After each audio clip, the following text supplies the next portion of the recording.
Assalamualaikum warahmatullahi wabarakatuh. Perkenalkan, saya Indah Ramawati, saya mahasiswa profesi nurs dari Universitas Muhammadiyah Tasikmalaya. Di sini saya akan melakukan pendidikan kesehatan atau penyuluhan tentang range of motion atau ROM pada pasien stroke. Selamat menonton.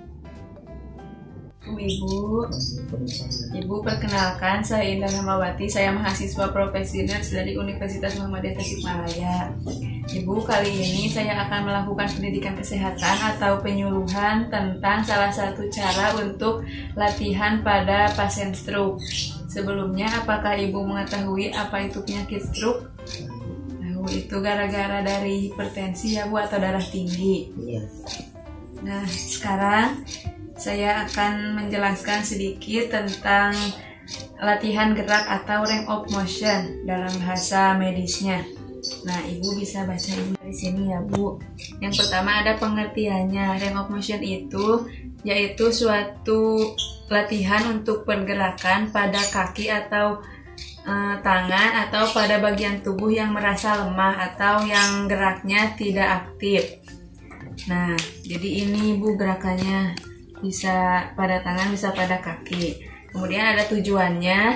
Yang pertama yaitu untuk meningkatkan atau mempertahankan fleksibilitas dan kekuatan otot. Jadi kan yang lemah itu kekuatan ototnya menurun. Jadi supaya kekuatan ototnya bisa kembali pulih.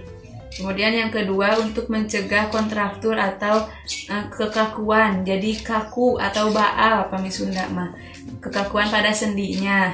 Kemudian untuk mengurangi dan menghambat rasa nyeri. Kemudian untuk memaksimalkan fungsi aktivitas sehari-harinya. Jadi kalau yang lemah itu pasti aktivitasnya terganggu. Nah, jadi latihan ini supaya aktivitasnya bisa maksimal kembali.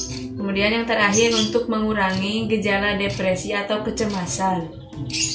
Nah, untuk macam-macamnya ada dua. Yang pertama ROM pasif dan yang kedua ROM aktif. Nah, ROM pasif itu dilakukan jika si pasiennya sama sekali tidak mampu menggerakkan atau lemah sangat lemah. Jadi tidak bisa menggerakkan sama sekali. Nah, yang kedua itu ROM aktif. Jadi ROM aktif itu bisa dilakukan oleh si pasiennya sendiri atau dibantu sama lengannya atau tangannya yang tidak lemah. Nah, di sini ada waktu dan frekuensinya. Jadi dilakukannya itu bisa sekali sehari atau sehari 2 kali. Gimana mampunya si pasien atau maunya.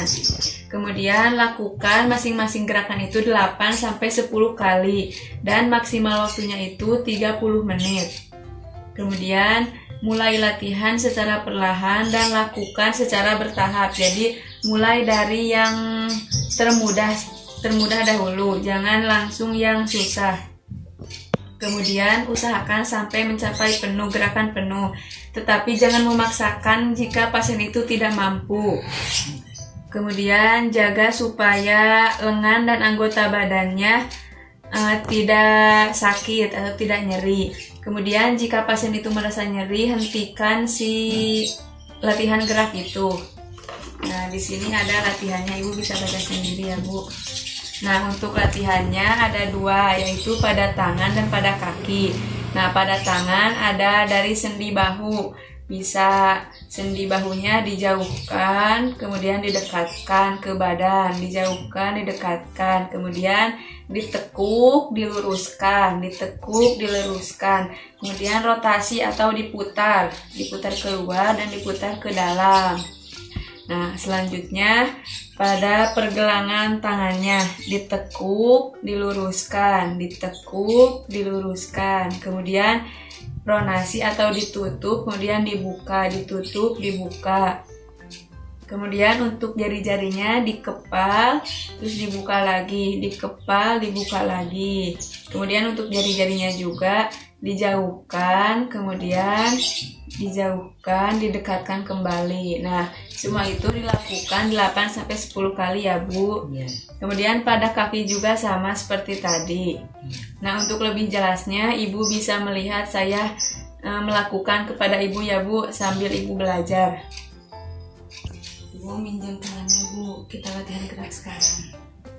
Yang pertama dari sendi bahu. Jauhkan dari badan pasien, kemudian dekatkan, jauhkan, dekatkan, lakukan 8-10 kali. Kemudian ditekuk, luruskan, tekuk, luruskan, tekuk, luruskan, lakukan 8-10 kali. Kemudian Bu angkat Bu, diputar ke dalam, kemudian putar keluar, putar ke dalam, putar keluar, lakukan 8-10 kali juga. Kemudian pergelangan tangannya ditekuk, luruskan, ditekuk, luruskan. Kemudian ngepal Bu, dikepal tangannya, kemudian dibuka, dikepal, dibuka, lakukan juga 8-10 kali. Kemudian jari-jarinya, sebentar, satu lagi, pronasi, ditutup terus dibuka, tutup, dibuka. Kemudian jari-jarinya jauhkan, kemudian rapatkan kembali semuanya.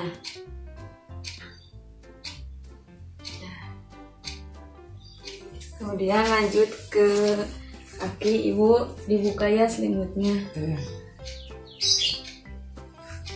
Kemudian sama seperti tadi, jauhkan, dekatkan kembali, jauhkan, dekatkan. Ibu bisa ditekuk Bu, ditekuk, kemudian luruskan, ditekuk, luruskan. Kemudian pergelangan kaki, dekatkan dengan kaki yang sebelahnya, kemudian jauhkan, dekatkan, jauhkan. Kemudian jari-jari kakinya ditekuk, diluruskan, tekuk, luruskan. Kemudian dijauhkan, terus dekatkan kembali semuanya yang 5. Terus lakukan semua tindakan itu 8-10 kali. Kemudian rapikan kembali pasien. Pendidikan kesehatannya tentang ROM itu sudah selesai. Nah, apakah Ibu sudah mengerti atau ada yang mau ditanyakan dulu? Tidak. Nah, baik, untuk melihat apakah Ibu mengerti atau Ibu paham, saya mau bertanya kepada Ibu, ada berapa macam Bu latihan ROM itu, latihan gerak itu? Dua. Yang pertama, yang kedua, nah bagus Bu. Kemudian latihan gerak itu dilakukannya pada bagian tubuh yang mana saja Bu? Yang lemah ya Bu. Nah, dilakukannya itu pada bagian apa aja Bu? Tangan dan kaki. Tangan dan kaki. Baik, alhamdulillah ya Bu, Ibu sudah paham dan mengerti. Mudah-mudahan Ibu bisa mengamalkannya, Ibu bisa melakukannya jika ada keluarga yang merasa atau yang terkena penyakit stroke dan lemah pada bagian tubuhnya. Baik, mudah-mudahan semuanya bisa bermanfaat. Mohon maaf apabila banyak kekurangan. Wabillahi taufiq wal hidayah. Wassalamualaikum warahmatullahi wabarakatuh. Waalaikumsalam.